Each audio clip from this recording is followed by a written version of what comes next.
Il s'appelle Bond, James Bond. Espion, aventurier, symbole sexuel, autorisé à tuer. L'agent 007 créé par Ian Fleming a-t-il existé? James Bond était-il cet homme? Popov, Duško Popov. Cet agent est loin d'être un personnage de fiction. Duško Popov était un espion, un vrai. Il a joué un jeu mortel en tant qu'agent double durant la Seconde Guerre mondiale.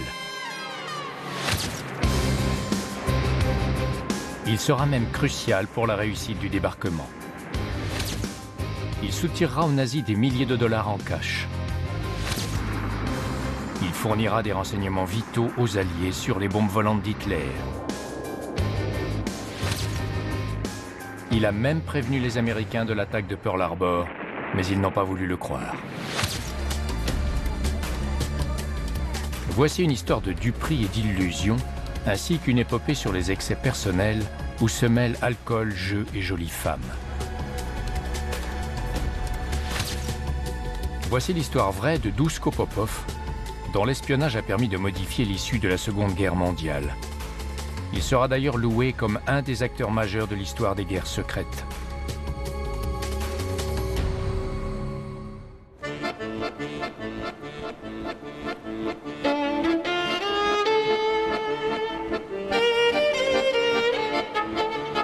Duško Popov grandit dans une des plus belles villes d'Europe, Dubrovnik, en Croatie, alors intégrée à la Yougoslavie.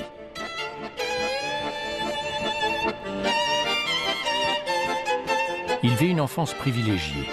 Ses parents sont fortunés. Duško ne manque de rien et jouit d'une belle popularité. Il a beaucoup d'amis et une grande confiance en lui. Son père l'envoie dans les écoles européennes les plus réputées.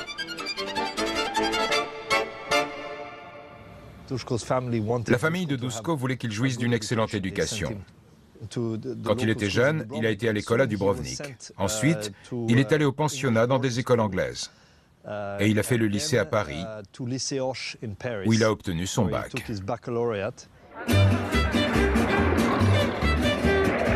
Après l'école, Duško est attiré par les voitures rapides et les femmes. Brillant élève, il parle couramment l'italien, l'allemand et le français.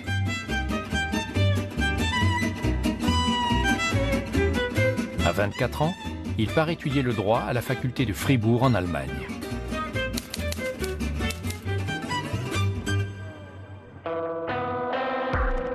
C'est ici qu'il rencontre Johan Jepsen, un jeune homme originaire de Hambourg. Popov le surnomme Johnny. Johnny venait aussi de l'aristocratie. Il avait autant de relations. Il était à moitié allemand, moitié danois, si je me souviens bien. Ils sont devenus de très bons amis. C'est le début d'une amitié qui va conduire les deux hommes dans un univers dont ils n'ont jamais rêvé.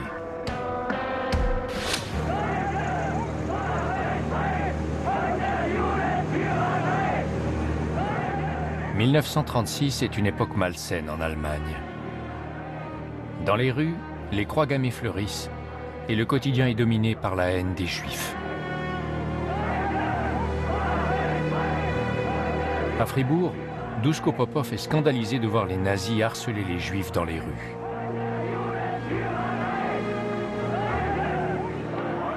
C'est au cours de ses études à l'université de Fribourg que Duško a vécu pour la première fois le nazisme et la jeunesse hitlérienne. Les horreurs qu'il a vues l'ont stimulé à combattre ce qui émergeait au cœur de l'Europe.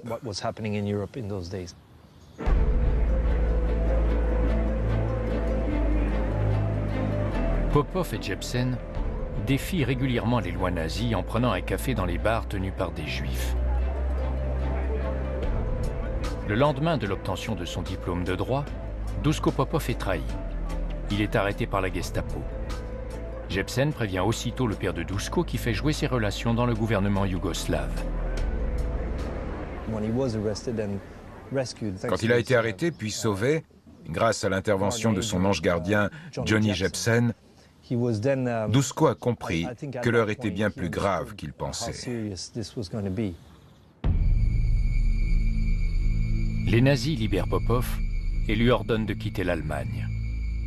Il s'en va juste à temps. Am 1. September 1939 erklärt der Führer im Reichstag. Polen hat heute Nacht zum ersten Mal auf unserem eigenen Territorium auch mit bereits regulären Soldaten geschossen. Seit 5:45 Uhr wird jetzt zurückgeschossen.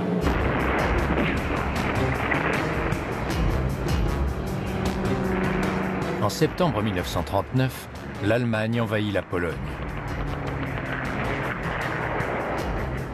2 jours plus tard, la Grande-Bretagne déclare la guerre à l'Allemagne.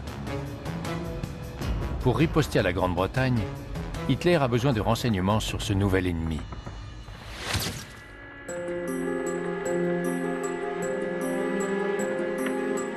Il s'adresse à l'Abwehr, les services secrets allemands. L'Abwehr dispose d'un réseau d'agents secrets en Europe, mais ses responsables en recrutent de plus en plus. Il contacte même Duško Popov.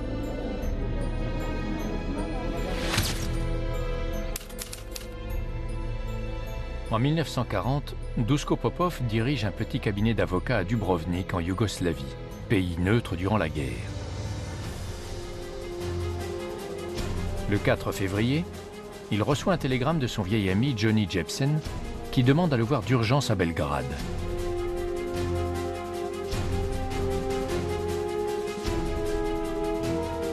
Les 2 hommes se rencontrent dans un hôtel où Johnny annonce à Duško qu'il a rejoint l'Abwehr. Sur le coup, Popov est choqué. Et lorsque Jepsen lui propose de devenir espion pour les nazis, il n'en croit pas ses oreilles. J'imagine qu'au début, Duško a été surpris et même choqué, d'autant qu'il savait que Johnny était anti-nazi. Mais Johnny l'a rassuré en disant que la meilleure façon de faire perdre une équipe, c'était d'en faire partie. Popov passe une des plus longues nuits de sa vie à réfléchir à la proposition de son vieil ami. L'idée n'est pas pour lui déplaire. Jepsen propose à Duško de devenir agent double en travaillant pour les nazis, tout en œuvrant secrètement contre leur régime. Duško sait que s'il est découvert, il le paiera de sa vie. Il écrira plus tard « Ce n'est pas la peine de réfléchir 50 fois. Les faits ne changent pas. Mais il reste tout de même une question. Les Britanniques vont-ils accepter ?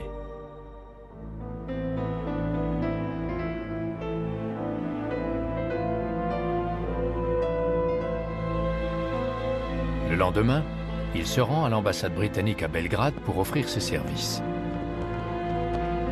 On l'envoie à l'Office britannique des passeports, qui cache en réalité le quartier général du MI6, les services secrets militaires britanniques. Le MI6 passe 2 jours à cuisiner Popov avant d'accepter de l'engager. Ensuite, Popov appelle Jepsen pour lui annoncer qu'il accepte sa proposition. L'agent double Duško Popov est né. Nom de code, Ivan pour les Allemands. Nom de code, Tricycle pour les Britanniques.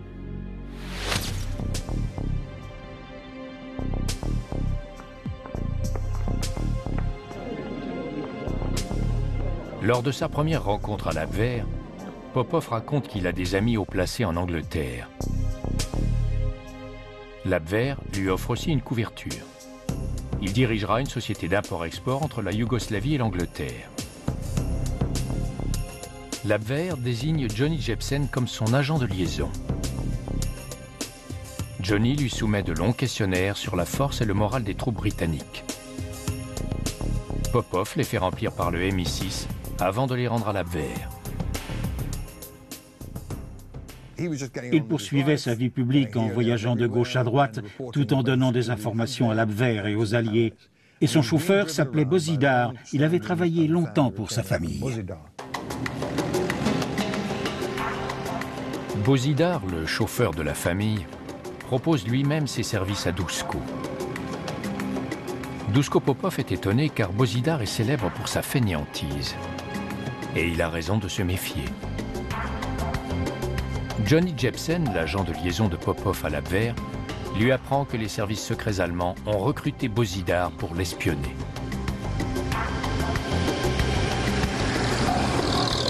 Duško Popov n'a pas le choix.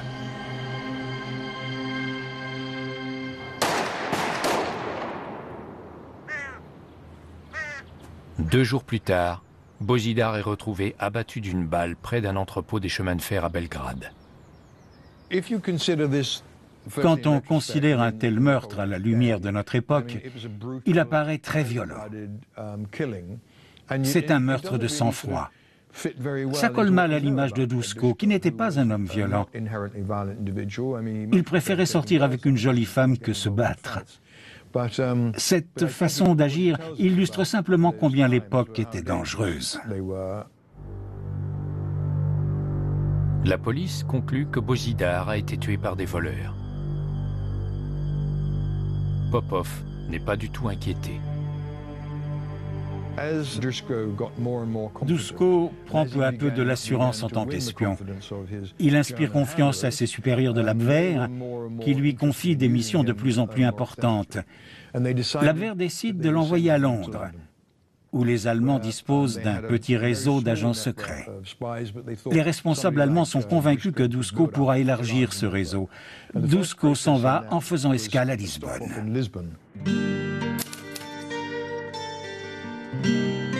Durant la guerre, Lisbonne est une des capitales de l'espionnage. C'est un véritable nid à espions. La ville pullule de personnages louches, de déserteurs, d'objecteurs de conscience, de réfugiés et d'aventuriers qui côtoient toutes sortes de gens. Les bars, les cafés et les restaurants sont infestés d'agents de tout poil et de toutes origines. Bien que le Portugal soit neutre, les Allemands sont très présents à Lisbonne. Les Britanniques décident donc de renforcer leur délégation secrète sur place. C'est dans cette ambiance que l'Abwehr envoie Popov à Lisbonne en novembre 1940. À l'aéroport de Lisbonne, Duško Popov est attiré par une jolie femme qui lui lance des clins d'œil. Elle s'appelle Elisabeth Sarbach. Elle est chargée de l'accompagner. Il la suit dans une limousine noire et ils partent ensemble. La voiture s'arrête devant un manoir où un aristocrate de grande taille les attend. C'est Ludovico von Karsthoff, de son vrai nom Kremer von Auenrode. Il est chef de l'Abwehr au Portugal, et donc le supérieur d'Elisabeth et de Popov. Popov apprécie aussitôt cet homme qui partage avec lui la passion des femmes et qui le prend sous son aile. Ils sont rapidement devenus amis. Ils partageaient l'amour de la vie, de la liberté. Et donc Lisbonne était une ville idéale pour Duško. Ils s'entendaient merveilleusement bien. Ils étaient très amis. Et donc, à Lisbonne, Duško a appris la mission qu'il devait remplir à Londres, les informations qu'il était censé glaner et les contacts qu'il était supposé établir.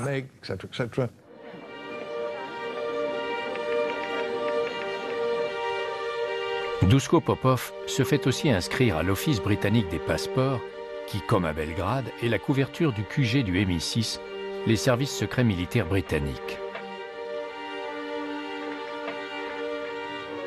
Le Portugal et l'Espagne sont aussi des pays sûrs pour les rencontres entre Duško Popov et Johnny Jepsen, dont la mission consiste à donner à Popov des renseignements sur les opérations militaires allemandes. Johnny lui raconte que la population allemande n'en peut plus de vivre au jour le jour, alors que les usines fabriquent des milliers d'avions et de chars. La déloyauté est légion au sein de l'Abwehr. Johnny donne aussi des nouvelles sur une technologie mise au point par les scientifiques allemands, le micro-point. Popov finira par utiliser le micro-point. Pour l'heure, il transmet les informations au MI6.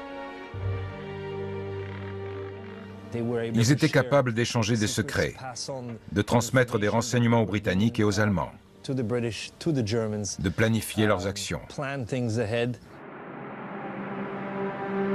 Alors que Popov étoffe sa couverture d'hommes d'affaires ayant une société d'import-export en Yougoslavie, l'Abwehr lui fait parvenir des billets d'avion à son hôtel. Il quitte Lisbonne pour Londres le 20 décembre 1940.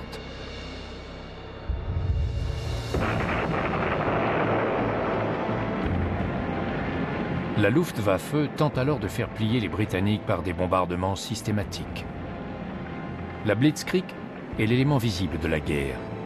Dans l'ombre, l'Abwehr prépare intensivement l'occupation de la Grande-Bretagne. Et Popov doit être la clé de voûte de cette stratégie. Les Allemands lui demandent de repérer des sympathisants nazis dans la classe dirigeante britannique pour faciliter une invasion du pays. Popov comprend que c'est l'occasion qu'il attend depuis longtemps. Il peut dire aux Britanniques qu'il est en mesure de les aider à remporter la guerre.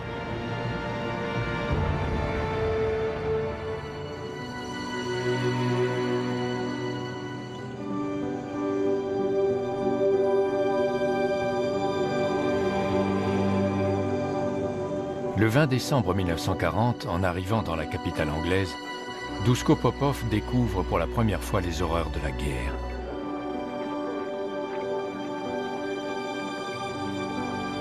Le fait de voir la ville en feu et les gens enterrer leurs morts renforce son sentiment anti-nazi. Il écrit « Si j'avais des doutes d'ordre moral ou éthique sur mes activités, ils se sont évanouis en découvrant la Blitzkrieg et la façon dont la population anglaise y faisait face. »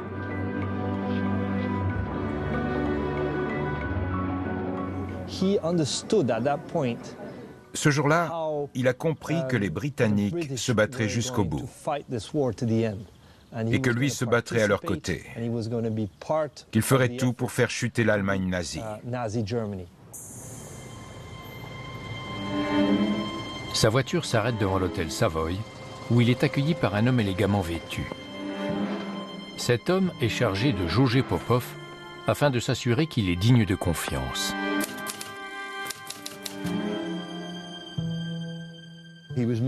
Il a été accueilli par un personnage fantastique qui s'appelait T.A. Robertson, qui dirigeait le comité XX.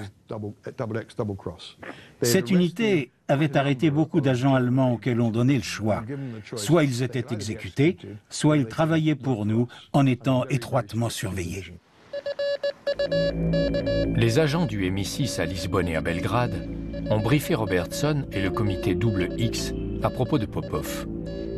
Mais un certain nombre de membres du comité ne font pas confiance à Popov. Ils craignent qu'il travaille pour les Allemands. Le comité ne peut pas se permettre de prendre des risques. Certains clamaient haut et fort qu'on ne pouvait pas lui faire confiance. Finalement, Robertson a dit « Non, voyons comment il se débrouille ». Ça a pris pas mal de temps avant que Popov ait la confiance de tout le comité. Popov vient de passer son premier test. Robertson semble conscient que Popov a le potentiel pour devenir le meilleur agent double du comité XX. Il possède une nationalité neutre, il peut voyager librement à travers l'Europe et il a la confiance de l'Abwehr. Popov s'investit corps et âme pour satisfaire les renseignements britanniques. On lui apprend toutes les ficelles du métier d'espion, comme l'utilisation d'encre invisible, les astuces pour ouvrir une porte et les techniques pour éviter d'être poursuivi. C'est un peu comique quand on voit ça aujourd'hui, car on dispose de la technique pour faire plus simple. Mais à l'époque, les espions écrivaient des messages avec de l'encre invisible, et ça marchait. Popov doit ingurgiter d'énormes quantités d'informations et autant d'informations fausses. Il doit fournir aux Allemands de faux renseignements sur les forces britanniques et les opérations qu'ils planifient.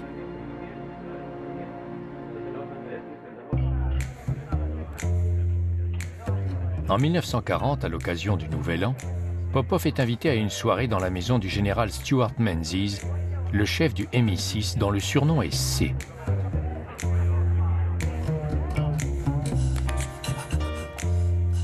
Il fait la connaissance de l'actrice de cabaret Friedel Gartner. C'est la plus belle femme qu'il croise depuis son arrivée en Angleterre. Alors que la conversation du couple commence à s'animer, Menzies invite Popov à le rejoindre dans son bureau. Menzies lui dit de but en blanc qu'il ne l'apprécie guère. Il ajoute que Popov a tout pour devenir un excellent espion, mais qu'il ferait mieux d'apprendre à obéir aux ordres, sinon il sera bientôt mort.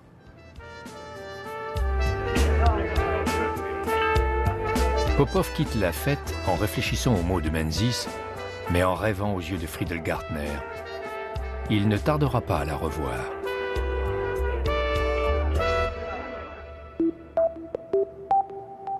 Popov est prêt à retourner au Portugal. Mais on le présente d'abord au capitaine de corvette Ewen Montagu.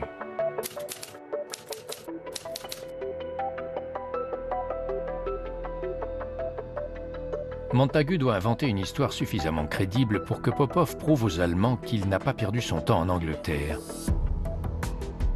Montagu fait en sorte que Popov rencontre plusieurs officiers de la marine et des fonctionnaires haut placés pour montrer aux Allemands qu'il a établi des contacts en haut lieu.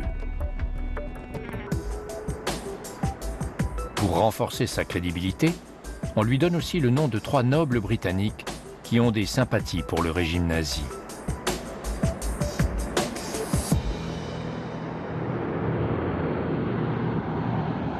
Le 2 janvier 1941, il prend un vol de la KLM pour Lisbonne.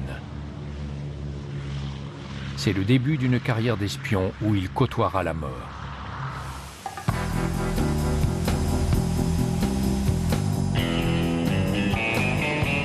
De retour au Portugal, il retrouve Elisabeth, l'assistante de Karsthof à l'hôtel Palacio.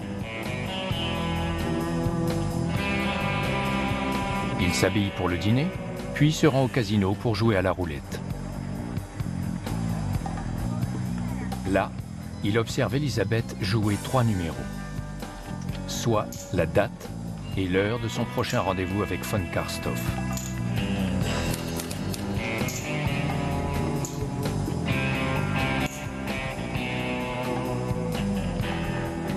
Au cours de cette rencontre, von Karsthof demande à Popov de faire un rapport détaillé de son séjour en Angleterre. Popov lui révèle les hauts contacts qu'il a établis. Puis, il divulgue de fausses informations comme des détails sur un nouveau type d'avion de combat appelé Beaufighter. Les Britanniques lui ont donné ces informations qu'il a recueillies en tant qu'espion pour l'Abwehr. Il est retourné à Lisbonne et il a transmis ces infos à son officier de liaison, qui était enchanté, bien sûr. Et von Karsthof a envoyé tout ça à Berlin. Les Allemands étaient très excités en découvrant toutes ces informations. Voilà comment ça fonctionnait. Popov travaille à la perfection durant 2 mois, en faisant des allers et retours entre Lisbonne et Londres. L'Abwehr veut en savoir davantage sur le Beaufighter. Popov transmet aux Allemands de plus en plus de faux renseignements, comme la localisation incorrecte des champs de mines britanniques.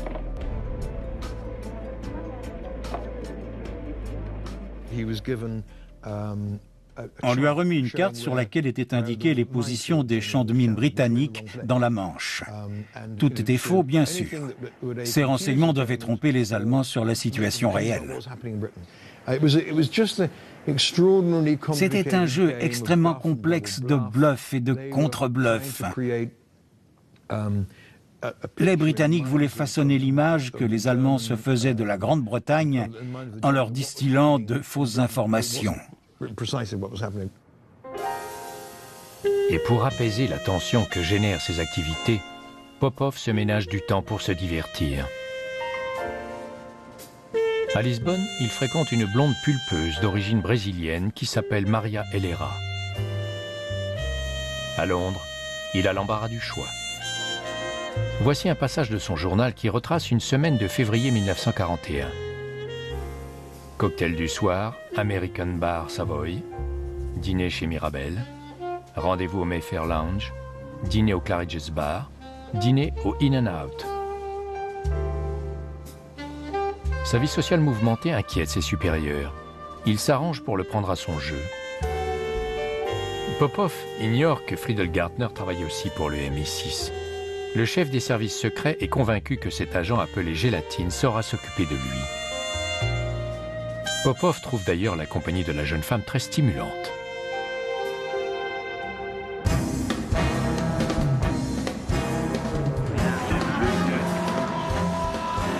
Quand il revient à Lisbonne, le casino de l'hôtel Palazzo devient rapidement son quartier général. C'est ici que la légende de James Bond est née. Un agent britannique assigné à la surveillance de Popov observe son comportement au casino, surtout à la table du baccarat. Cet agent n'est autre que Ian Fleming.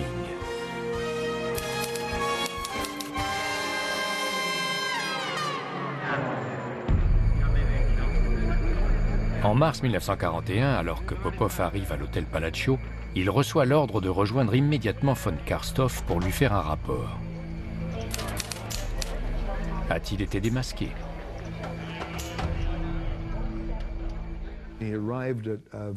Une fois dans la villa de von Karstoff, alors qu'il regardait par la fenêtre, son chef est entré dans la pièce en lui disant « Ne bougez pas, ne vous retournez pas ». Popov s'est dit que c'en était fait de lui. Il s'est penché pour prendre son revolver dans sa poche, mais il a vu dans le reflet de la fenêtre que von Karstoff avait un petit singe sur l'épaule. Popov n'a pas été démasqué.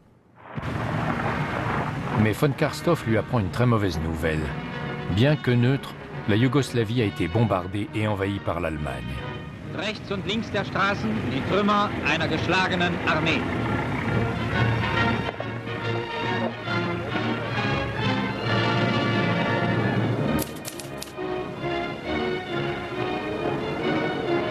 Originaire de Dubrovnik en Croatie, Popov est du bon côté et peut donc continuer à travailler pour les Allemands. Mais la vie de sa famille est à présent menacée. Il est convaincu que si la Gestapo le démasque, elle n'aura aucune pitié avec ses proches. Von Karstoff lui remet les ordres de Berlin. Hitler monte un plan pour faire la guerre aux États-Unis. Il exige que l'Abwehr récolte un maximum de renseignements sur les USA et parvienne à créer un réseau d'espions sur place. Von Karstoff annonce à Popov qu'il a été choisi pour prendre la tête de cette mission. Cette nouvelle ne plaît pas du tout au comité XX à Londres, parce que Popov était devenu très important pour eux. C'était leur seul agent double ayant un contact direct avec les Allemands. Popov a soudain une idée. Lors de son séjour suivant à Londres, il explique aux responsables du comité XX que son séjour aux États-Unis peut leur profiter aussi. Popov avait réussi à convaincre l'Abwehr qu'il avait un réseau d'agents opérant en Grande-Bretagne. Il a même dit aux Allemands qu'il les payait de sa propre poche. Devant le comité XX, il raconte qu'il a réussi à obtenir que ce soit l'Abwehr qui supporte les frais. Popov propose d'envoyer l'argent des Allemands aux États-Unis avant de le faire virer au MI6. L'Abwehr versera ainsi du cash directement dans les coffres du MI6. Le comité est stupéfait par la simplicité du plan qu'il baptisera aussitôt Midas.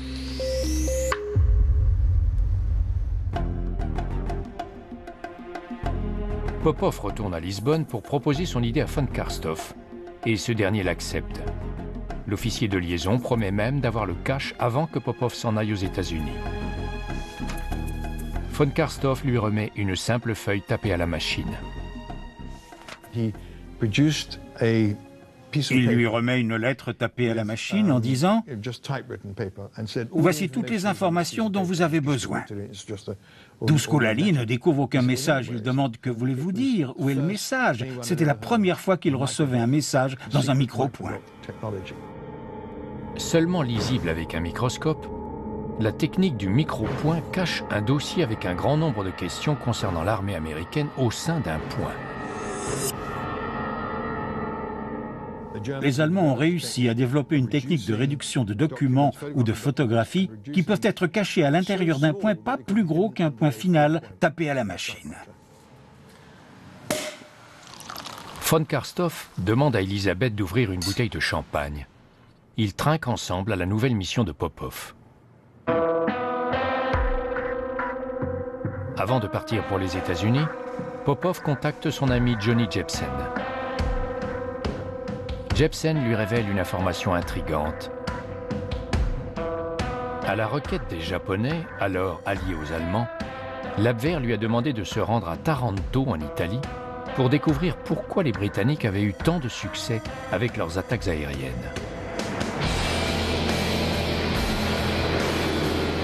En fait, les Britanniques ont lancé la toute première attaque aérienne depuis un porte-avions. Popov est troublé par cette nouvelle. Il se demande pourquoi les Japonais sont tellement intéressés par cette opération. Il revérifie le questionnaire sur l'armée américaine. L'Abwehr exige le maximum d'informations sur la base navale américaine de Pearl Harbor dans le Pacifique. Pourquoi les Japonais veulent-ils des renseignements sur cette base navale? Pourquoi s'intéressent-ils aux attaques aériennes depuis un porte-avions? Popov fait rapidement le rapprochement et comprend que les Japonais veulent attaquer Pearl Harbor.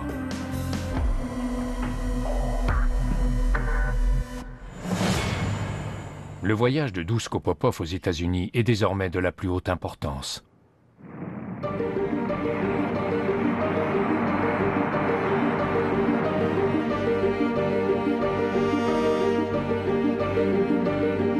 Le 10 août 1941, Popov reçoit $40 000 de von Karstov pour le plan Midas et embarque à bord d'un avion pour les USA.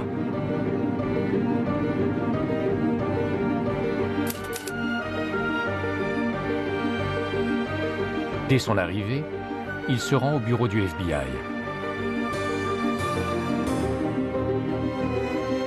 Le FBI a été prévenu par le MI6 de la venue de Popov, mais les Américains ne se montrent pas du tout accueillants. À l'époque, le FBI est dirigé par Edgar Hoover, un homme qui se considère au-dessus des lois et qui fait confiance à peu de monde et surtout pas à des étrangers. There is nothing mysterious about the manner in which the Federal Bureau of Investigation works. Its formula is a simple one. Intensive training, carefully investigated, and highly efficient personnel, plus rigid requirements in regard to conduct, intelligence, and integrity.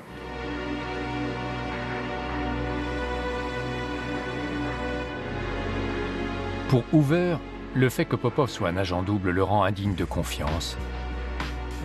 Il n'a pas du tout l'intention de le recevoir. Il préfère envoyer des agents pour l'interroger. Les agents sont fascinés par la technique du micro-point, mais pas du tout par l'histoire sur Pearl Harbor. Popov suscite la méfiance. On l'invite à partir. Il est suivi et espionné partout où il va. Ce petit jeu dure des semaines. Pour Popov, cette situation est intenable. Il n'arrive pas à convaincre le FBI pour l'attaque de Pearl Harbor et il ne peut pas effectuer de faux espionnages pour l'Abwehr.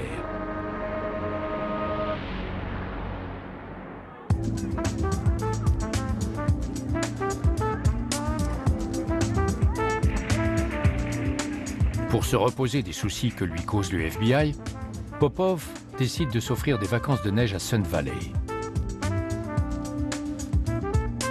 Je skiais du matin jusqu'à la tombée du jour. Mais ça ne m'aidait pas. Je passais mes nuits noyé dans l'alcool et le sexe. C'était plus facile de maugréer avec quelqu'un que de sangloter seul à New York.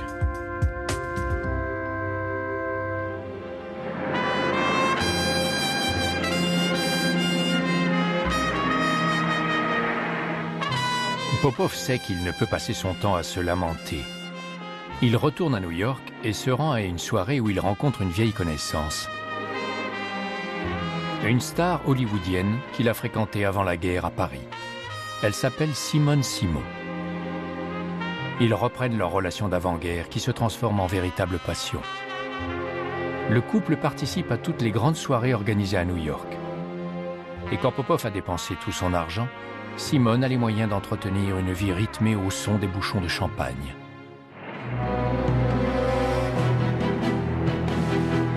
Un jour, le FBI contacte Popov. Hoover souhaite le rencontrer. Son message sur Pearl Harbor a-t-il été enfin pris au sérieux? Le 24 septembre, Duško Popov retourne au FBI à New York. Il est conduit dans un petit bureau. Hoover l'attend. Il ne se lève pas à l'arrivée de Popov. Aucune présentation ni aucun préliminaire. Hoover ordonne à Popov de s'asseoir, puis il se met à vociférer en tapant le bureau du poing, tout en critiquant l'attitude de Popov. Hoover était un personnage hors mesure. Il était probablement homosexuel, il détestait les étrangers, il détestait en particulier Duško et les playboys en général, il détestait tout en Popov. Hoover ordonne à Popov de quitter son bureau. Mais Popov refuse. Il allume une cigarette et commence à détailler le questionnaire que lui ont remis les Allemands. Il met Hoover en garde contre une attaque à Pearl Harbor. Hoover l'accuse d'être un agent allemand, de quémander des renseignements pour les revendre aux Allemands afin d'avoir de l'argent pour mener une vie de playboy. Fou de rage, Popov tente de se défendre. Mais Hoover ne veut rien entendre. Il dit à Popov « Essayez-vous de m'apprendre mon métier ?» Popov se lève et lance à Hoover « Je crois que personne ne peut vous apprendre quoi que ce soit. » Popov sort du bureau en claquant la porte. Je suis sorti de l'immeuble du FBI l'Estomanway. Hoover agit comme s'il avait un droit divin à inventer n'importe quelle lubie.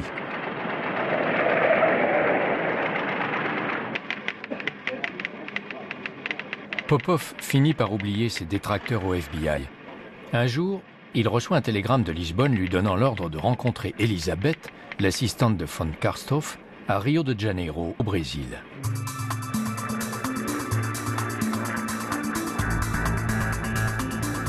Popov se rend à Rio à la fin du mois d'octobre. Il passe plusieurs jours avec Elisabeth et des agents de l'Abwehr. Il ne s'inquiète pas du tout du fait que Popov n'ait pas contacté son officier de liaison à Lisbonne et n'ait pas progressé sur le questionnaire de Pearl Harbor. Il lui donne de nouvelles instructions et un nouveau questionnaire, de nouveau caché dans un micro-point. Sa mission ? Découvrir la raison pour laquelle les Américains cherchent des mines d'uranium en Amérique du Sud. Popov ignore que les Américains et les Allemands font la course pour produire une bombe atomique.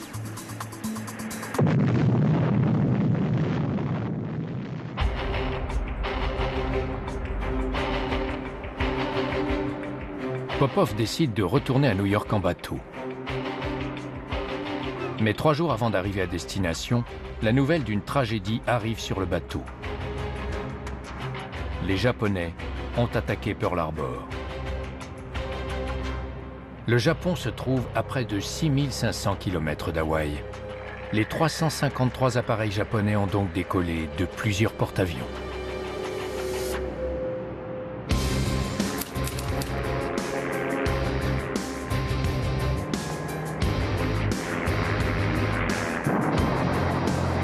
« 12 navires de guerre américains sont coulés. 188 avions sont détruits et près de 2500 militaires perdent la vie.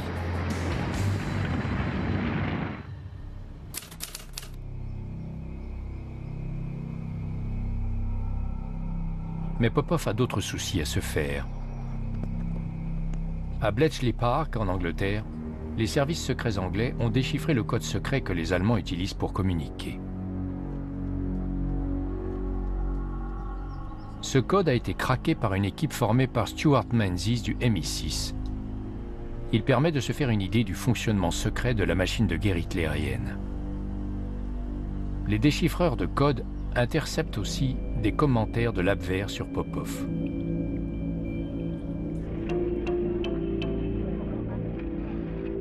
Popov n'a plus donné signe de vie aux Allemands depuis la rencontre à Rio de Janeiro. L'Abwehr commence à se méfier de lui. Ils remettent en cause sa loyauté. Les Britanniques ne peuvent pas prévenir Popov sans risquer de dévoiler qu'ils ont déchiffré le code allemand. Ils autorisent Popov à regagner le Portugal et à faire face à son officier de liaison. De retour à Lisbonne, Popov est surpris de découvrir que von Karstoff est accompagné d'un second contrôleur de l'Abwehr. Les 2 hommes exigent que Popov s'explique sur sa mission. Pourquoi n'a-t-il pas exécuté les missions demandées?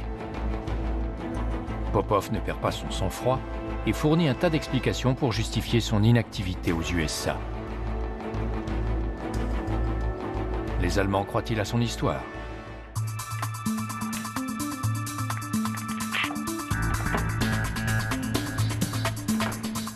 Trois jours plus tard, un message est envoyé à Berlin. Il est intercepté par les services secrets britanniques. Le message indique que Popov est toujours digne de confiance. Les Britanniques sont à la fois consternés et très contents. Mieux encore, l'Abwehr autorise Popov à reprendre ses allers-retours entre Lisbonne et Londres.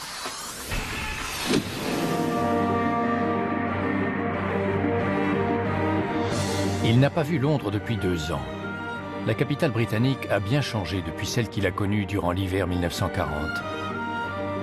En dépit des bombardements incessants de la Luftwaffe, les Londoniens sont joyeux et optimistes. Le cours de la guerre est en train de s'inverser.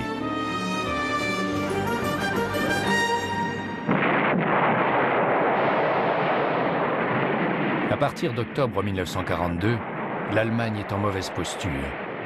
La défaite se profile déjà.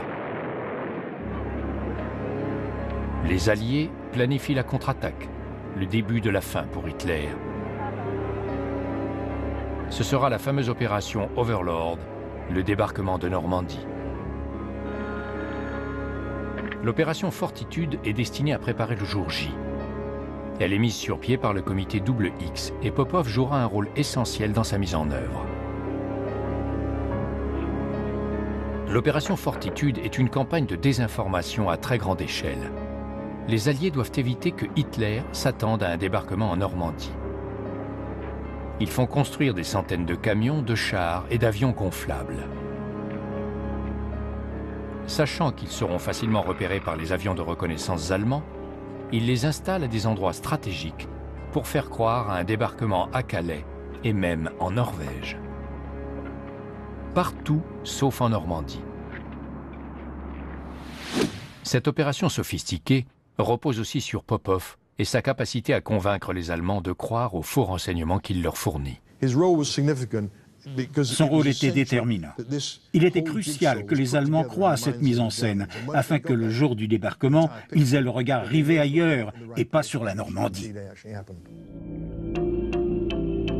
Lors de son dernier voyage à Lisbonne, Popov remet à von Karstoff un dossier avec les données du débarquement des Alliés. Il contient de fausses informations sur le nombre de soldats en Grande-Bretagne. Il indique les lieux de stationnement de 3 armées, de 3 corps d'armée, de 23 divisions, soit plus de 500 000 hommes. Le 9 mars, les déchiffreurs interceptent un message de l'Abwehr disant que les informations fournies par Popov sont crédibles. Les Allemands ordonnent aussitôt le déplacement de 15 divisions, soit 250 000 hommes, à Calais. Il a passé son temps à convaincre les Allemands de sa loyauté, afin que le jour où il leur servirait un mensonge énorme, ils le croient les yeux fermés. En retournant à Londres pour la dernière fois, Popov emporte avec lui des détails d'une nouvelle arme secrète des Allemands. Von Karstoff prévient Popov de ne pas rester à Londres, car les semaines suivantes, Hitler va déverser sa nouvelle arme de terreur sur les Britanniques. Popov fournit au MI6 la date des premières attaques des bombes volantes V1.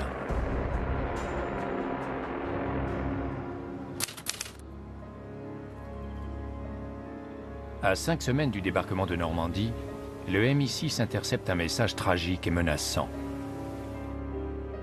Johnny Jebsen, l'ami de Popov, a été kidnappé par la Gestapo à Lisbonne et analyse ses comptes financiers. Le comité XX craint que Jebsen trahisse Popov, ce qui réduirait à néant l'opération de désinformation concernant le débarquement de Normandie. Mais il est trop tard pour modifier le jour du débarquement.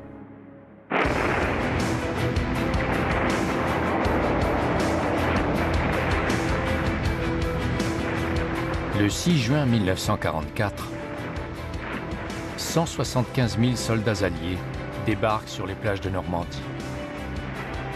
Se dirige-t-il vers un piège? L'opération Fortitude a-t-elle porté ses fruits? Ou bien Johnny Jepsen a-t-il parlé? Bien qu'il ait été torturé par la Gestapo, Jepsen n'a rien dit sur le double jeu de Popov. Le jour J est le début de la fin pour les nazis.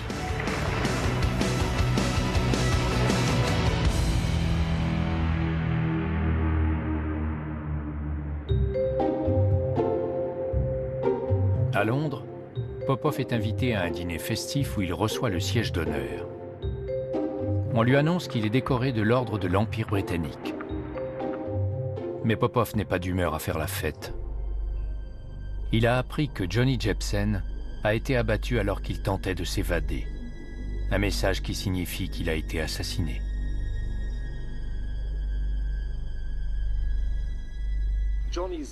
La mort de Johnny a fait très mal à mon père. Sa vie a complètement changé après.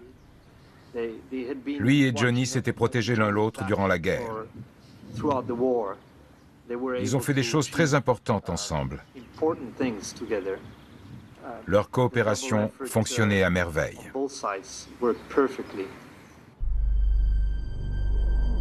J'ai senti une haine amère et destructive monter comme une furie en moi. Je voulais me venger.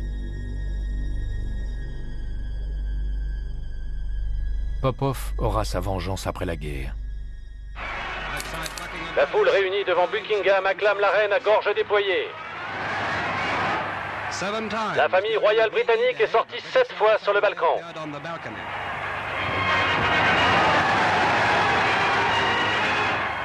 Et les gens dans la rue, ce sont les Britanniques. Durant 5 ans et demi, ils ont souffert sous les bombes de l'Allemagne nazie.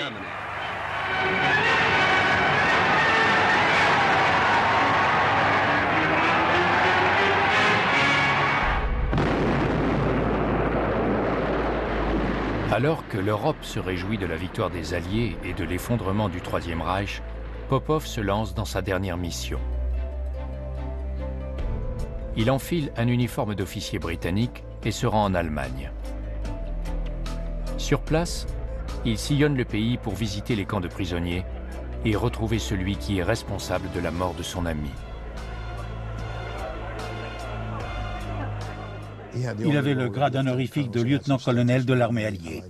Et il s'est donné pour mission de savoir ce qui était arrivé à son ami. Un nom finit par émerger, Walter Salzer. Ce membre des services secrets allemands est le plus à même de savoir ce qui est arrivé à Johnny Jepsen. Salzer était le commandant du camp où Jepsen a été tué. Pour Popov, c'est lui le meurtrier de Johnny. Il finit par le retrouver dans la ville de Minden. Il n'y a personne dans la maison dont on lui a donné l'adresse. Il entre et attend patiemment.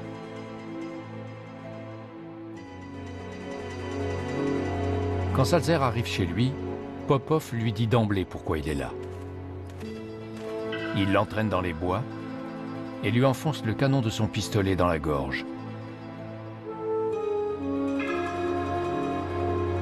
Popov est-il encore capable de tuer?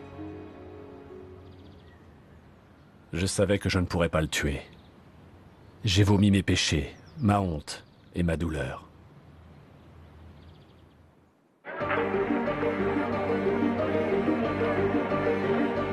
Au début de la guerre, Duško Popov était un playboy, un incorrigible coureur de jupons et un joueur invétéré. À la fin de la guerre, il était un des espions majeurs des Allemands et le meilleur agent double des Britanniques. Il a abreuvé les Allemands de faux renseignements militaires. Son plan baptisé Midas a coûté à l'Abwehr 85 000 $, soit plus de 2 millions de dollars d'aujourd'hui, qui ont permis de couvrir les coûts du comité double X.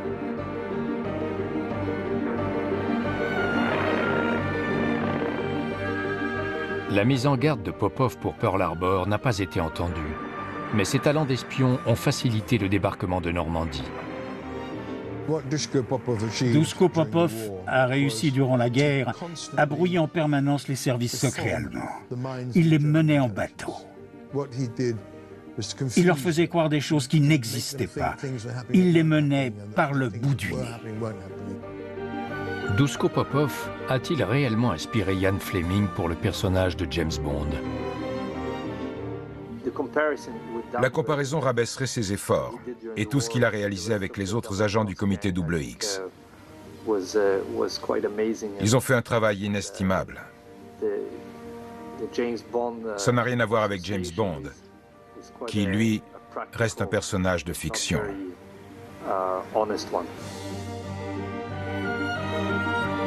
De retour en Angleterre, après avoir tenté de venger son ami Johnny Jepsen, Duško Popov se voit accorder la nationalité britannique et est fait officier de l'ordre de l'Empire britannique.